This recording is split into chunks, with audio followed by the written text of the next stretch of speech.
Olá, amigos e amigas do saber. Neste episódio de hoje, eu quero mostrar a você que a culpa nem sempre é sua. O discurso meritocrata quer nos fazer pensar que, se não alcançamos determinadas metas em nossas vidas, o problema está com cada um de nós individualmente. Agora, a questão é mais complexa e pode ser que você esteja fazendo tudo certo em sua vida, mas não vê os resultados esperados pelo fato de estar no lugar errado. Mesmo a semente da melhor qualidade não germinará se cair em solo estéril e não receber os nutrientes necessários para seu desenvolvimento, de modo que a natureza nos fornece aqui uma lição importante. Muitas vezes, não basta ter potencial ou fazer tudo da melhor maneira possível. É necessário também estar em um contexto que propicie seu afloramento. Como saber, então, quem é você nessa história? É importante sempre assumir responsabilidade por nossos atos e escolhas, mas isso não significa que tudo o que acontece em nossas vidas depende apenas de nós. Isso seria puro voluntarismo. Apenas a sua própria reflexão poderá lhe dizer, mas talvez não sem alterar suas próprias circunstâncias e experiências.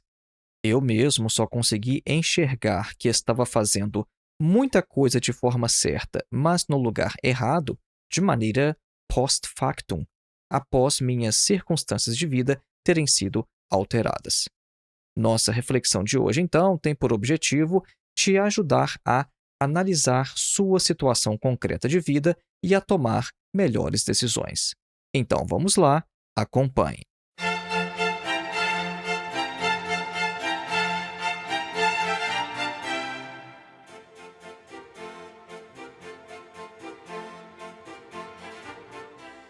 Antes de iniciar, um breve recado.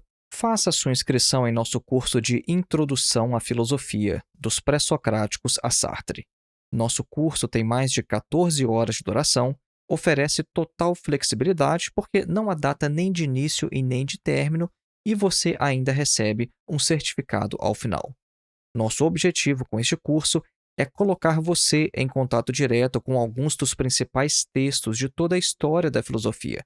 Então, ao invés de ler comentadores ou literatura secundária falando sobre os filósofos, os nossos vídeos vão te preparar para ler diretamente textos de Platão, Aristóteles, Sêneca, Marco Aurélio, Santo Agostinho, Tomás de Aquino, René Descartes, Immanuel Kant, Hegel, Marx, Nietzsche, Sartre, etc. Para mais informações, basta acessar o link que está na descrição deste episódio. O nosso segundo recado é sobre o meu mais novo curso Crítica da Religião, Feuerbach, Nietzsche e Freud. Neste curso, abordamos a religião de maneira crítica, a partir de 3 pensadores fundamentais: Ludwig Feuerbach, Friedrich Nietzsche e Sigmund Freud. O objetivo deste curso introdutório é fornecer uma base sólida para facilitar sua leitura e compreensão de 3 obras: A Essência do Cristianismo, de Feuerbach, O Anticristo, de Nietzsche e O Futuro de uma Ilusão, de Freud. Na obra de Feuerbach, estudamos sua tese de que a teologia é uma antropologia invertida, de modo que todo o conteúdo da religião diz respeito não a Deus, mas ao próprio homem. Nas sessões sobre Nietzsche, detalhamos sua crítica tardia ao cristianismo a partir da questão dos valores, de modo a compreender por que é que Nietzsche pensava, por exemplo, que só existiu um cristão até hoje e este morreu na cruz. E nas sessões dedicadas a Freud, estudamos sua tese de que a religião é uma ilusão que surge para satisfazer nossos desejos mais infantis. Para ver mais detalhes sobre o curso, basta clicar no link disponível na descrição deste episódio. E por último, eu quero lembrar a você sobre o nosso curso de Introdução à Filosofia de Karl Marx. Este curso tem mais de 8 horas de duração, falando apenas sobre Marx. E aqui também o acesso é vitalício. Tá? O acesso a qualquer um destes cursos é vitalício, você jamais perderá acesso. Para mais informações, o link também está aqui na descrição deste episódio. Voltemos então ao nosso tema: tudo certo, mas no lugar errado. Vamos iniciar mostrando como o discurso liberal e meritocrata quer nos fazer sentir culpados quando o problema não reside exatamente em nós. Veja, por exemplo, o que geralmente nos ensinam sobre vivermos em uma situação financeira difícil. O que é que a gente aprende? É que o segredo para não se endividar seria administrar bem o que você ganha. Pelo menos é isso que alguns ideólogos do capital ensinam nos quadros dos telejornais. Agora, longe de negar a importância da educação financeira a qualquer indivíduo, em qualquer faixa de renda, vamos analisar se não haveria talvez um problema mais fundamental que devemos inserir na discussão. Nós devemos levar em conta, em primeiro lugar, a questão dos baixos salários. Estes nunca são apontados como, pelo menos, um dos principais fatores do baixo nível de vida da maioria da população. Os analistas do Jornal da Noite nunca abordam o sistema econômico em sua totalidade, e tendo em vista que a economia clássica opera sempre nos quadros de um individualismo à la Robinson Crusoe, isso é, de um isolamento do indivíduo em relação à sociedade, então a culpa do endividamento do trabalhador não é social, mas é individual. Então, quando o cidadão se endivida, o problema está apenas nele próprio. Agora, se analisarmos a questão de uma perspectiva social, veremos a coisa de outra forma. Uma característica do modo de produção capitalista é que ele fabrica uma enorme quantidade de mercadorias que precisa ser consumida a todo instante. Se as pessoas compram menos, isso gera recessão e compromete o funcionamento normal do sistema, o qual sobrevive de lucros e precisa vender cada vez mais. Agora, os trabalhadores não possuem dinheiro para comprar sempre mais e mais, como o capitalismo exige. E então surge aqui uma das grandes contradições deste sistema. De um lado, nós temos uma enorme quantidade de mercadorias que precisa ser consumida, e do outro, uma enorme quantidade de consumidores que não têm dinheiro para comprar essas mercadorias. Mas veja só, a situação parece ainda mais absurda quando nós observamos que esses consumidores que não têm dinheiro para comprar essas mercadorias, na verdade, são os seus próprios produtores. A situação geral, então, é a seguinte: os trabalhadores produzem uma enorme quantidade de mercadorias, mas eles próprios não conseguem comprar essas mercadorias porque não têm dinheiro, porque os seus salários são baixos. E os capitalistas, por sua vez, não conseguem vender todas as suas mercadorias porque pagam baixos salários aos trabalhadores. Agora, se eles não fizessem isso, se não pagassem baixos salários, eles teriam seus lucros diminuídos. Aí acontece então que, em meio a este processo, o capitalismo precisa do marketing. É preciso fazer de tudo para que os trabalhadores comprem aquilo que eles mesmos produziram. E a publicidade faz uso, desde a primeira metade do século XX, até mesmo de algumas descobertas da psicanálise. O trabalhador, em uma busca inconsciente pela felicidade que lhe foi prometida através do consumo, recorre então ao crédito. E aqui entra em cena então o capitalista financeiro, que é a mais pura expressão do parasitismo. Este vampiro vai sugar a energia vital dos trabalhadores, ele se enriquece dia após dia apenas de juros, fazendo dinheiro gerar dinheiro sem passar pelo processo de produção. Veja que o capitalista financeiro é uma peça fundamental para o capitalista fabril, porque sem ele, grande parte de suas mercadorias não encontraria saída de seu estoque. Então, o pobre trabalhador, seduzido para ter um pouco além de apenas arroz e feijão, tendo em vista que ele vive numa sociedade que tem condições de lhe propiciar isso, então esse pobre trabalhador acaba então se endividando. E os especialistas lá no telejornal vão dizer que a culpa é apenas do trabalhador individualmente. Então, a proposta de administração financeira dos ideólogos dos telejornais, no final das contas, é apenas esta: que o trabalhador se contente com arroz e feijão apenas na mesa, que o trabalhador trabalhe apenas para sobreviver. Agora, se os trabalhadores realmente seguissem tal conselho e parassem de consumir, o capitalismo entraria em crise. Então, nós temos a situação em que o trabalhador não pode parar de consumir, mas também não pode se endividar. Eu gosto muito de uma reflexão do Guy Debord, na qual ele observa que a atual fase do capitalismo precisa que os trabalhadores sejam também consumidores. Vejam só o que o Debord afirma em sua obra A Sociedade do Espetáculo, no aforismo 43. Abre aspas. Considerando que na fase primitiva de acumulação capitalista, a economia política não vê no proletário nada além que o operário, que deve receber o mínimo indispensável para a conservação de sua força de trabalho, sem jamais lhe considerar em seus lazeres, em sua humanidade, esta posição das ideias da classe dominante se inverte tão logo o nível de abundância atingido na produção de mercadorias exige um excedente de colaboração do operário. Este operário, de repente, lavado do total desprezo que lhe é claramente manifestado por todas as modalidades de organização e supervisão da produção, se encontra agora, todos os dias, fora dela, aparentemente tratado como uma pessoa importante, com uma cortesia zelosa, sob o disfarce de consumidor. Então, o humanismo da mercadoria leva em consideração os prazeres e a humanidade do trabalhador, simplesmente porque a economia política pode e deve agora dominar essas esferas enquanto economia política. Assim, a negação do homem se encarregou da totalidade da existência humana. Fecha aspas. O que eu acho mais importante ressaltar nesta longa citação que trouxemos é justamente essa ideia de que o operário agora tem que ser também um consumidor. E enquanto consumidor, estende-se um tapete vermelho ao proletário porque ele se tornou aparentemente alguém importante. Então, se o capitalismo, em seus primórdios, reduzia a existência do operário a um mínimo, a situação hoje mudou.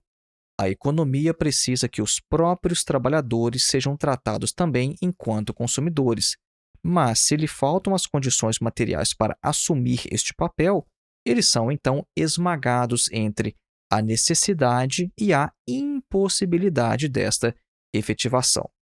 E essa é uma das contradições do modo de produção capitalista. Apenas uma dessas contradições.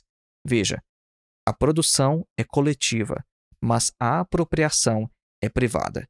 Os trabalhadores produzem as mercadorias, mas não podem consumi-las porque elas pertencem ao capitalista e não a eles próprios, os produtores. Este é um dos aspectos do que Marx chamava de alienação, a privação do trabalhador em relação ao produto de sua atividade. É um problema que faz parte da própria lógica de funcionamento do capital e que só pode encontrar sua resolução em um modo de produção superior pós-capitalista. Agora, mas por que nós falamos tudo isso sobre o trabalhador endividado e como isso às vezes é apresentado nos telejornais pelos ideólogos do sistema? Justamente para mostrar que nem sempre a culpa é do indivíduo, que muitas vezes esse discurso meritocrata quer colocar a culpa em cima do indivíduo, mas não vai falar sobre o sistema, sobre o modo de produção. E nós temos que considerar cada indivíduo em sua totalidade em seu meio social. Então, para a imensa maioria de trabalhadores que se esforçam e continuam endividados, o problema é mesmo do trabalhador? Será que ele não se esforça o suficiente? Ou será que há um problema na relação entre os indivíduos? Há um problema nas relações sociais? Nós vamos falar na sequência sobre uma situação que aconteceu comigo e foi justamente esta mudança de situação de contexto que me fez perceber tudo isso que eu estou compartilhando com vocês aqui hoje. Mas nós vamos fazer isso logo após a nossa clássica pausa musical. Hoje nós vamos ouvir um trecho da ópera La Traviata, do compositor italiano Giuseppe Verdi. nascido em 1813 e falecido em 1901.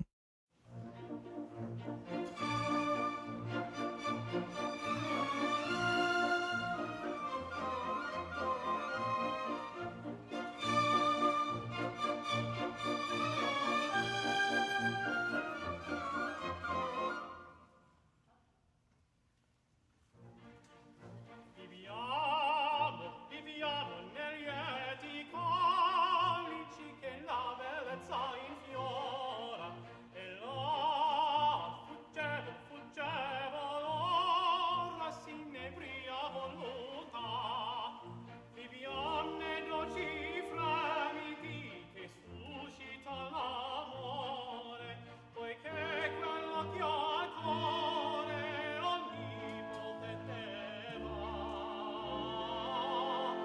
viviamo amore fra i calici più caldi baciata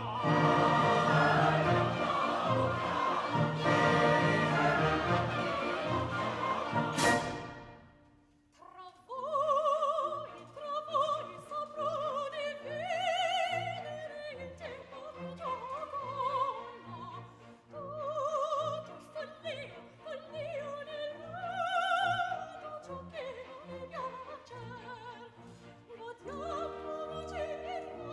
rapido il cavallo dell'amore è un fior che non ci muore e così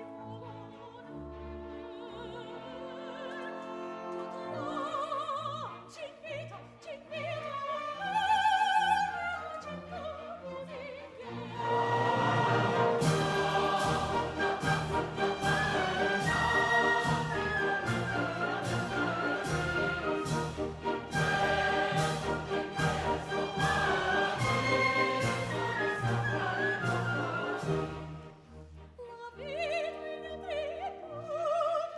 quando non sami ancora Dio che ne ignora il mio destin così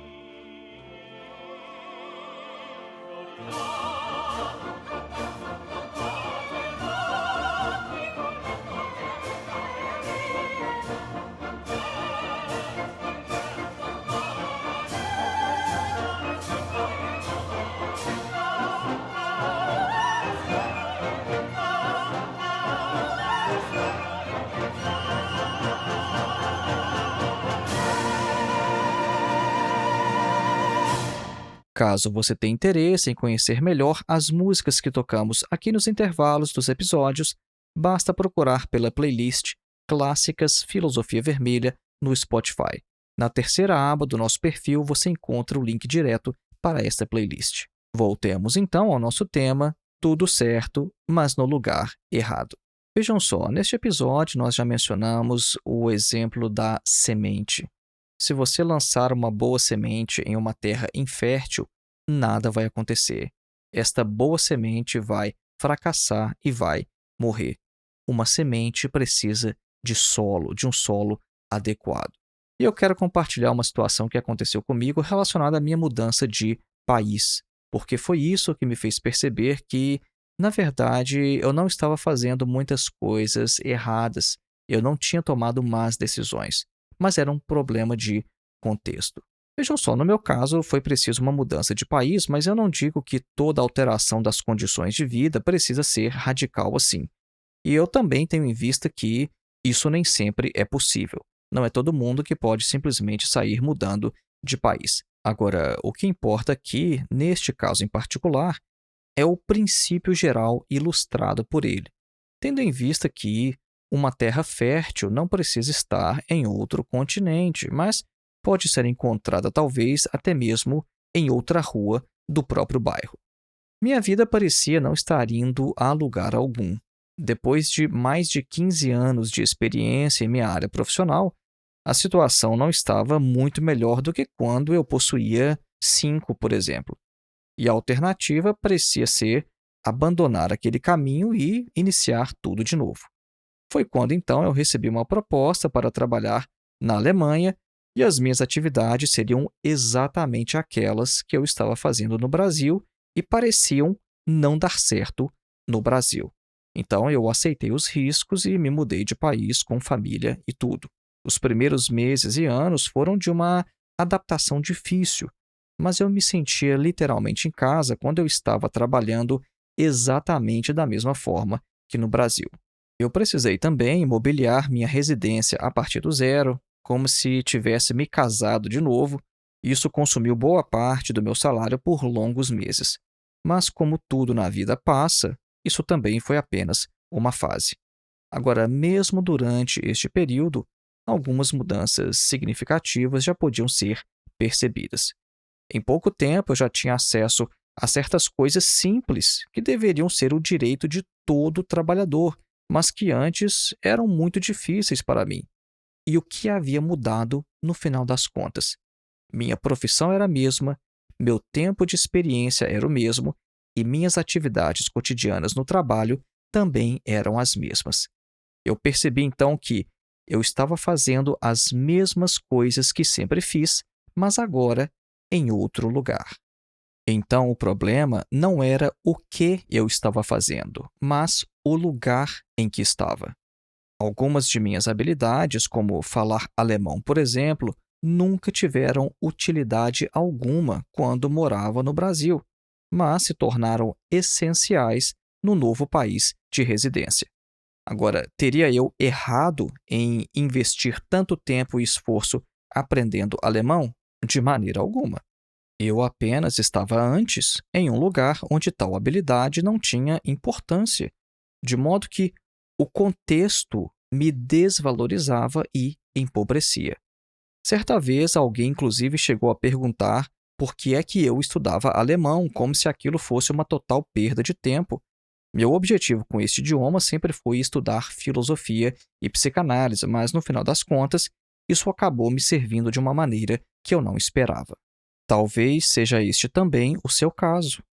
Pode ser que suas habilidades tenham grande importância em outros contextos ou lugares, de modo que aquilo que impede o seu crescimento não é exatamente você ou a forma como tem conduzido sua vida, atividades e projetos.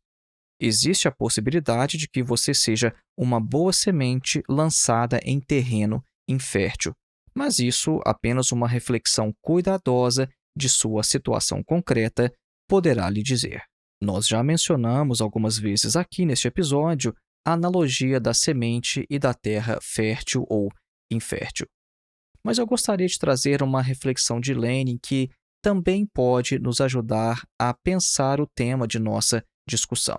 Lenin, a propósito, foi um teórico e político russo, foi o líder da Revolução Russa de 1917. É que quando perguntado certa vez sobre o que tornou possível o sucesso da Revolução Russa, Lenin afirmou que foram basicamente dois aspectos: as questões subjetivas, por um lado, e as questões objetivas, por outro. Vejam só que interessante: os aspectos subjetivos e os objetivos. As questões subjetivas diziam respeito principalmente ao Partido Comunista e sua consciência. Ao longo de quase 2 décadas, Lenin e outros camaradas trabalharam incansavelmente para construir um partido que fosse de fato um destacamento de vanguarda da classe operária, um partido com um nível de consciência avançado e com uma disciplina de ferro. Agora, só isso não era suficiente. A Revolução Russa só aconteceu porque houve também condições objetivas. Lenin nos explica que, no momento da Revolução, a Rússia ainda estava na Primeira Guerra Mundial e a economia do país estava arrasada. Os trabalhadores queriam pão, paz e terra, mas o governo que estava lá na época lhes dava apenas fome, guerra e nenhuma terra. Então, a insatisfação era generalizada. E quando os bolcheviques ofereceram ao povo o que de fato o povo precisava, o apoio popular foi massivo. Agora, outro importante fator objetivo que tornou a revolução possível foi o apoio dos trabalhadores de outros países, os quais fizeram greves e manifestações para que os governos de seus próprios países não se lançassem contra a nova República Soviética. Porque, vejam, a Rússia foi invadida por cerca de 14 potências estrangeiras nos primeiros anos da Revolução, mas essa situação poderia ter sido ainda pior não fosse a solidariedade internacional da classe operária. Então, a lição de Lenin é clara. Há situações na vida que precisam de uma confluência de fatores objetivos e subjetivos. Para a Revolução Russa de 1917, neste caso, neste exemplo, não bastava que houvesse apenas um partido forte com líderes geniais. Os bolcheviques sozinhos não fariam revolução alguma se naquele momento histórico não houvesse uma guerra na qual os soldados russos eram utilizados como bucha de canhão e não recebessem também o apoio de seus camaradas em outros países. Nós chamamos de voluntarismo a ideia de que podemos fazer o que quisermos sem levar em conta os fatores externos. Para algumas questões na vida, apenas nossas forças podem ser suficientes, mas para muitas outras, nós precisamos dos fatores objetivos, de condições concretas no mundo. Como já afirmamos, não é qualquer semente que vai germinar em qualquer solo. Se plantarmos a mais nobre das sementes em um solo ruim e sem irrigação, essa semente nobre vai fracassar e morrer. Agora, se levada para um solo mais propício, o resultado pode ser bem diferente. E por isso nós levamos daqui hoje essa lição extraída não apenas da natureza, mas também da vida. Às vezes, o nosso esforço atual já é suficiente para os nossos objetivos. Mas, se estivermos no lugar errado, não devemos assumir uma culpa que não é nossa. Então foi este o nosso episódio de hoje, e lembrando mais uma vez, faça a sua inscrição em nossos cursos de filosofia. Os links para os nossos cursos estão na descrição deste episódio. E se você considera que o nosso trabalho torna a internet um lugar melhor, seja um de nossos apoiadores através da plataforma Apoia-se. O link está na descrição deste episódio, ou então faça qualquer contribuição através de nossa chave Pix, que é o nosso endereço de e-mail, filosofiavermelha@gmail.com. Um grande abraço e até o próximo.